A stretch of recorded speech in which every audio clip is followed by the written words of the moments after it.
Thank you, Mr. Speaker. Well, for many in California, including my own family and my neighbors, it's an exciting time this year. This is harvest time. Busy, but again, a very enjoyable time we all look forward to as farmers and ranchers. You see more combines, shakers, sweepers running from sunrise to sunset, working to fill the next truckload with this season's crops. And you see the men and women responsible for producing nearly half of all U.S. grown vegetables, nuts, and fruits. But this year's harvest in the North State, as well as most of our state, paints a much different picture. One with fallowed fields, wells that are going dry, and less truckloads of crops leaving those farms. As a farmer myself, we know it's the last truckload that leaves the field that is the one that you make your living on. From the grapes and world-renowned wines to almonds and pistachios, exports are down, production is lower, causing a troubling ripple effect in the region and across our nation's in the form of lost jobs and revenue, and less choices for high-quality crops grown by Americans for our American consumers. The numbers for this year are, without a doubt, very troubling. On-farm grape prices are down, and farm yields per acre are down. According to a recent UC Davis study, just California alone is set to lose about $2.7 billion due to the drought. Farm employment is down by over 10,000 jobs this year, as well as the 21,000 or so indirect jobs that will also be lost by those involved in the production and processing of farm crops.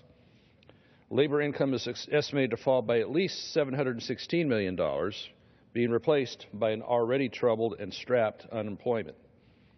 Direct crop revenue losses are going to be up to $900 million, straight out of growers' pockets.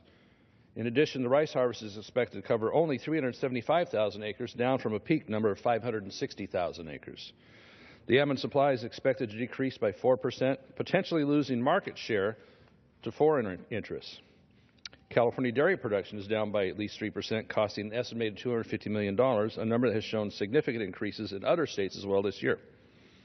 Alfalfa hay shipments are significantly lower than last year, and the livestock industry faces losses of an estimated $100 million in order to replace it.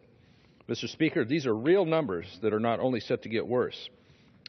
We cannot simply stand by and watch as farmers, ranchers, small-town economies, ag employees face more water rationing and even more fallowed fields. California and the West cannot afford another year of inaction from Congress. I rise today to urge my colleagues from both sides of the aisle, and both House and Senate, to come to the table, advance common-sense drought solutions, such as new water storage and infrastructure to provide relief now and in the future, such as Sites Reservoir up in Northern California, desalination projects for our cities. Let's get them permitted. Let's get them approved and in the pipeline. We can't wait any longer. We need these reforms, indeed, now and for the future. Our state is growing, the population is growing, and we grow the finest and best crops and export them not only to the rest of the country, but to much of the world. Mr. Speaker, not doing anything now or this year is a dereliction of our responsibility and betrays Americans who expect us to provide the products they consume and enjoy, these fine ag products that give America the reputation as being the breadbasket of the world.